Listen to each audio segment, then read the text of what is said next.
Good morning, welcome to big TV digital exclusive live. Visakha పసికందు హత్యకి సంబంధించి ఇంకా మిస్టరీ వీడలేదు.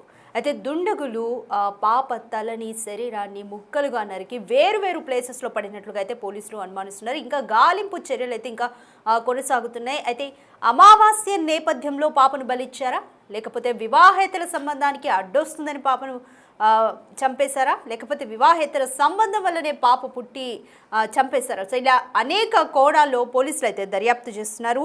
అయితే ఇంకా పసికందు తల ఇంకా దొరకలేదు. శరీరాన్ని 3 ముక్కలు చేశారు దుండగులు. డ్రైనేజీలో వేరువేరుగా పడేసినట్లయితే ప్రాథమికంగా గుర్తించారు. కాలువలో పాప శరీర భాగాలను సేకరించే పనిలో ఉంది బృందం. నిందితుని పట్టుకునేందుకు ప్రత్యేక బలగాలు కూడా రంగంలోకి దిగాయి. అంగన్వాడీ ఆశా వర్కర్ల సహాయంతో ఇన్ఫర్మేషన్ ని సేకరించారు పోలీసులకు సవాల్గా మారింది పాప మర్డర్ అని చెప్పొచ్చు. తాడిచెట్లపాలెం చుట్టుపక్కల ఇళ్లలోని బాలింతలు అలాగే గర్భిణీ స్త్రీల వివరాలను కూడా అంగన్వాడీ సిబ్బంది సేకరిస్తోంది. వివాహేతర సంబంధం కారణంగా పుట్టిన పాపను చంపారా, లేకపోతే నిన్న అమావాస్య కావడంతో చిన్నారిని బలిచ్చారా? ఇలా అనేక కోణాల్లో దర్యాప్తు చేస్తున్నారు. మొత్తంగా పోలీసులకు ఈ కేసు సవాల్గా మారిందనే చెప్పొచ్చు. విశాఖ పసికందు హత్య కేసుకి సంబంధించి ఇంకా మిస్టరీ వీడలేదు. అతి కిరాతకంగా పసి పాపని కూడా చూడకుండా శరీరాన్ని 3 ముక్కలుగా చేసి దుండగులు ఇంటెన్షనల్గా చాలా ఘోరంగా పసికందుని చంపేశారు. డ్రైనేజీలో వేరువేరుగా 3 ముక్కలు చేయడమే కాదు, పాపని డ్రైనేజీలో వేరువేరుగా, అంటే పోలీసులకి క్లూస్ దొరకొద్దు అన్న ఉద్దేశంతో వేరువేరుగా డ్రైనేజీలో పడేసినట్లుగా అర్థమవుతుంది. కాలువలో పాప శరీర భాగాలను రికవర్ చేసే పనిలో పోలీసుల బృందం ఉంది. ఈ కేసు పోలీసులకు సవాల్గా మారిందని చెప్పొచ్చు. అదిగోండి, చాలా డ్రైనేజ్ కూడా చాలా ఇరుకుగా, ఇళ్ల మధ్యలో అసలు నిజంగా అక్కడికి ఎవరు వెళ్ళరు, అక్కడ శరీర భాగాలు పడేసినా కూడా ఎవరు గుర్తించరు అన్న ఉద్దేశంతోనే ఆ డ్రైనేజ్లో పడేసినట్లుగా అయితే అర్థమవుతుంది. ఏది ఏమైనప్పటికీ కూడా పోలీసులకి ఈ కేసు సవాల్గా మారిందని చెప్పొచ్చు. అయితే డ్రైనేజీ నుంచి శరీర భాగాలను తిరిగి రికవరీ చేసే పనిలోనే పోలీసులు ఉన్నారు. నిందితుల్ని పట్టుకునేందుకు ప్రత్యేక టీమ్స్ కూడా రంగంలోకి దిగారు. అంగన్వాడీ ఆశా వర్కర్ల సహాయంతో ఇన్ఫర్మేషన్ తీసుకున్నారు. అంగన్వాడీ అంటే ఆ చుట్టుపక్కల ఉన్న అంగన్వాడీ కేంద్రాల నుంచి అక్కడ ఎవరెవరు గర్భిణీ స్త్రీలు అలాగే బాలింతలు ఎవరెవరు ఉన్నారు ఆ ఇన్ఫర్మేషన్ని పోలీసులు సేకరిస్తున్నట్లుగా తెలుస్తుంది. తాడిచెట్లపాలెం చుట్టుపక్కల ఇళ్లలోని బాలింతలు అలాగే గర్భిణీ స్త్రీల వివరాలను అంగన్వాడీ సిబ్బంది సేకరిస్తోంది. వివాహేతర సంబంధం కారణంగా పుట్టిన పాపను చంపేశారా, లేకపోతే వివాహేతర సంబంధానికి అడ్డొస్తుందని చంపేశారా, లేకపోతే అమావాస్య కావడంతో చిన్నారిని బలిచ్చారా? ఇలా అనేక కోణాల్లో పోలీసులకి క్లూ దొరకడం లేదు. ఎందుకు చంపారు అన్న దాని మీద ప్రాథమికంగా ఒక నిర్ధారణకి అయితే రాలేకపోతున్నారు. మొత్తానికి ఈ కేసు పోలీసులకు సవాల్గా మారిందని చెప్పొచ్చు. సో దీనిపైన మోర్ డీటెయిల్స్ మా ప్రతినిధి రాజు అందిస్తారు. నేనున్నది కంచెరపాలెం రాజీవ్ నగర్ కాలనీ. ఇది నేషనల్ హైవేకి కేవలం చాలా దగ్గరలో, అంటే ఇంచుమించుగా చెప్పాలంటే 100 నుంచి 150 అడుగులకు దూరంలోనే ఇది ఉంది. ఎవరైనా సరే నేషనల్ హైవే నుంచి ఇలా ఈ రాజీవ్ నగర్ కాలనీకి వస్తే అలా పై వరకు, కొండపై వరకు వెళ్ళొచ్చు. లేదా ఇక్కడ పరిసర ప్రాంతాల్లో జీవిస్తున్న వాళ్ళు కూడా. ఎందుకు ఈ మాట చెప్తున్నానంటే 2 గోడల మధ్యన చాలా చిన్న దారి, ఇది చిన్న సందు. ఇక్కడ ఒక పసికందుని ముక్కల కింద కోసి ఆ శరీర భాగాలన్నింటినీ కూడా డ్రైనేజీలో పడేశారు. ఎందుకంటే దీన్ని ఒక సీన్ రీకన్స్ట్రక్షన్లో చూస్తే గనక, అంటే ఒక వ్యక్తి నేషనల్ హైవే నుంచి, నేను వెళ్ళేటప్పుడు నేషనల్ హైవే ఎంత దూరంలో ఉందో దాన్ని చూపించే ప్రయత్నం చేస్తాను. ఇప్పుడు ఉన్నటువంటిది అంటే మనము ఇప్పటికే ఇక్కడ ఉన్నటువంటి శరీర భాగాలు ఏమేమి ఉన్నాయనేది మొత్తం చూపించే ప్రయత్నం అయితే చేసాం. ఈ కనిపిస్తున్నటువంటి ఈ పాల ప్యాకెట్ ఏదైతే ఉందో ఆ పాల ప్యాకెట్ ప్లేస్లోనే ఆ పాపకు సంబంధించినటువంటి పాప కానీ బాబు కానీ, ఒక పసికందుకు సంబంధించినటువంటి అక్కడ కాళ్ళు శరీర భాగాలని, ఆ పైన కనిపిస్తున్న మరొక కవర్ల ప్లేస్లో అక్కడ కొంత నడువునికి సంబంధించినటువంటి శరీర భాగాలు ఉన్నాయి. అదేవిధంగా ఇక్కడ కనిపిస్తున్నటువంటి ఈ ప్లేస్లో మరొక పాపకు సంబంధించినటువంటి, ఆ పసికందుకు సంబంధించినటువంటి శరీర భాగాల్లో ముఖ్యమైన చేతులు ఈ ప్లేస్లో పడి ఉన్నాయి. అదేవిధంగా నేను ఒక్కసారి అంటే ఇక్కడ ఉన్నటువంటి ఈ శరీర భాగాలకు తోడు ఇక్కడ ఒక కవర్లో మిగిలిన కొన్ని భాగాలు ఉన్నాయి. కానీ ఇవన్నీ కూడా ఉన్న తల భాగం మాత్రం కనిపించలేదు. ఒకసారి మనం ఈ సీన్ రీకన్స్ట్రక్ట్ చేస్తూ దీన్ని ఒకసారి పరిశీలించి చూస్తే ముఖ్యంగా ఇక్కడ ఒక పెద్ద ఆయన పైకి వెళ్తున్నటువంటి వాళ్ళు అంటే ఎవరైనా ప్రతి ఒక్కరు కూడా ఇలా వెళ్తూ కొండపై వరకు, ఇది కొండవాళ్ళ ప్రాంతం కావడంతో కొండపై వరకు ఇట్లానే ఇళ్ళు ఉంటూ ఉంటాయి. ఆ ఇళ్ళ వరకు వెళ్తూ ఉంటారు. ఒకవేళ పైన ఏదైనా జరిగినా ఇదే దారిలో నుంచి రావాలి కాబట్టి కనిపిస్తున్నటువంటి ఈ డ్రైనేజ్ ఏదైతే ఉందో, కనిపిస్తున్నటువంటి ఈ డ్రైనేజ్ ముఖ్యంగా ఇలా శరీర భాగాలను కనుక పైన ఎక్కడన్నా పడేసి ఉంటే అవి ఒక్కొక్కటిగా కొట్టుకుంటూ రావచ్చు. కానీ వాటర్ ఫ్లో అనేది చాలా తక్కువగా ఉంది. ఆ కనిపిస్తున్నటువంటి చెత్త చెదారం ఎప్పటి నుంచో ఉన్నది.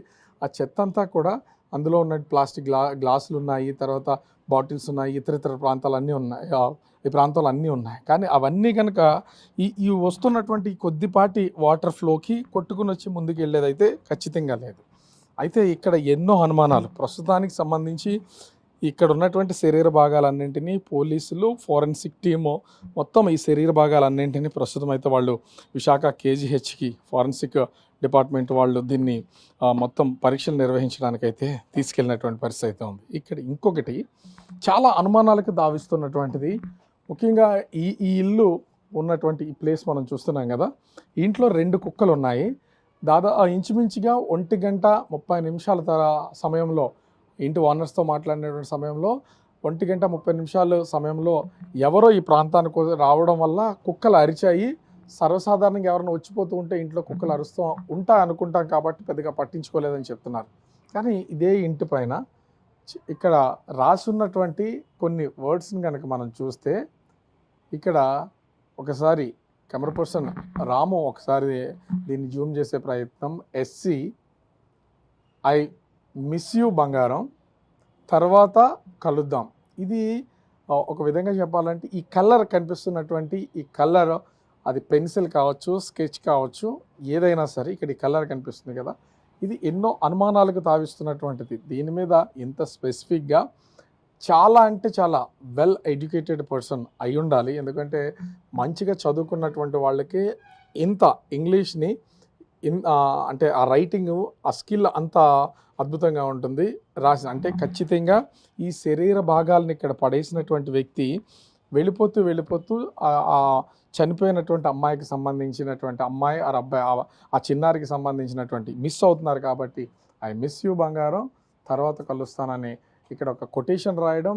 మరి SC అనే దానికి మరి ఎట్లాంటి మీనింగ్ ఉందో, ఒకవేళ ఈ పుట్టినటువంటి బేబీ ఒక ఇల్లీగల్ కాంటాక్ట్, ఒక అక్రమ సంబంధం ద్వారా జన్మించి ఉంటే ఆ పాప పుట్టిన తర్వాత చంపి ముక్కలుగా పడేస్తూ ఒక మారుమూలను పడేస్తే ఆ ఇద్దరు అంటే అబ్బాయి పేరులో మొదటి అక్షరం, అదేవిధంగా అమ్మాయి పేరులో కూడా మొదటి అక్షరాలు అయి ఉండొచ్చు ఈ SC అనే ఈ 2 అక్షరాలు.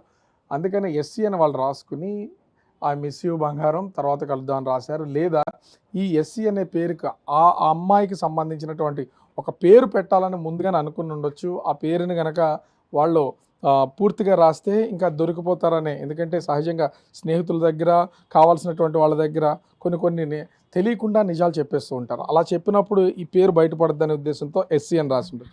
ఇంత అనుమానాలకు తావిస్తుంది. ఇక్కడ మనం ఒకసారి చిన్న దారిలో నుంచి వెళ్తుంటే అక్కడ రాసినటువంటి ఐ మిస్ యూ బంగారం అని రాసిన చోట ఇక్కడ కూడా చూడొచ్చు అదే సేమ్ స్కెచ్ ఆర్ పెన్సిల్ కానీ లేదా కలర్ చాక్ కానీ అయి ఉండాలి. ఇక్కడ కూడా S అనే లెటర్ని రిప్రజెంట్ చేస్తూ ఇక్కడ కూడా రాస్తుంది.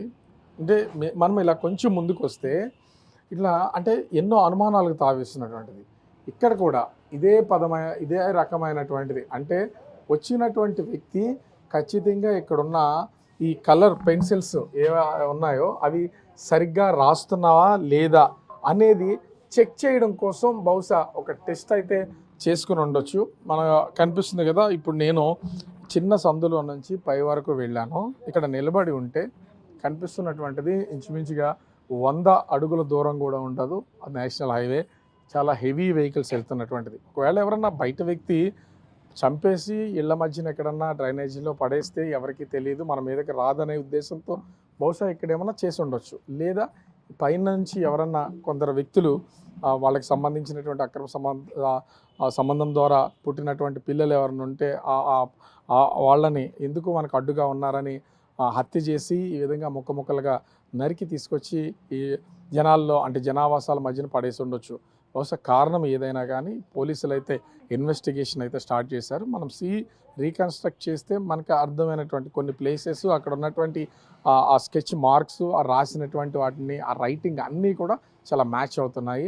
ఖచ్చితంగా పోలీసులు అయితే ఇప్పటికే ఫారెన్సిక్ టీంతో మొత్తం ఇక్కడ ఉన్న శరీర భాగాలన్నింటినీ కూడా పరిశీలన నిమిత్తం అయితే తీసుకెళ్లారు. మరోపక్క క్లూస్ టీమ్స్ ఇక్కడ ఉన్నటువంటి ఆధారాలను సేకరించడంతో పాటుగా అంగన్వాడీ ఆశా వర్కర్స్, ఎందుకంటే ఎవరెవరు గర్భవతులుగా ఉన్నారు, ఎవరెవరు నెలలు నిండినాయి, ఎప్పుడు వాళ్ళు ప్రసవం జరిగే అవకాశం ఉంది, ఇవన్నీ అంగన్వాడీ ఆశా వర్కర్లు తెలిసే అవకాశం ఉంది. వాళ్ళ డేటా మొత్తం అంతా కూడా తీస్తున్నారు. ఒకవేళ ఎవరికైనా సరే ప్రసవం జరిగి వాళ్ళ దగ్గర పిల్లలు లేకపోయినా, ఎందుకంటే హాస్పిటల్లో ఖచ్చితంగా ప్రసవాలు అనేవి జరుగుతాయి. ఇల్లీగల్గా పుట్టినటువంటి వాళ్ళు కొంత వాళ్ళ జాగ్రత్త తీసుకోకుండా ఈ జన్మించి ఉంటే కనుక వాళ్ళు చంపేయాలనుకున్నారు, ముందుగానే ప్లాన్ ప్రకారం అనుకున్నారు. కాబట్టి ఆ లెక్కలు ఉండవు, వాళ్ళ దగ్గర బేబీ ఉండదు. ఆ బేబీ లేని వాళ్ళని ఎవరనేది ఖచ్చితంగా ఐడెంటిఫై చేసే అవకాశం అయితే ఉంది. పోలీసులు ఈ కేసుని చాలా సీరియస్గా తీసుకున్నారు.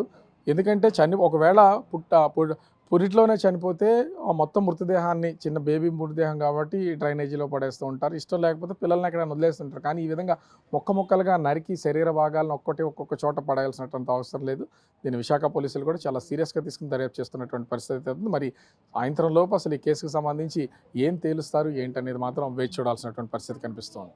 కెమెరామెన్ రాముతో రాజు, బిగ్ టీవీ, విశాఖపట్నం.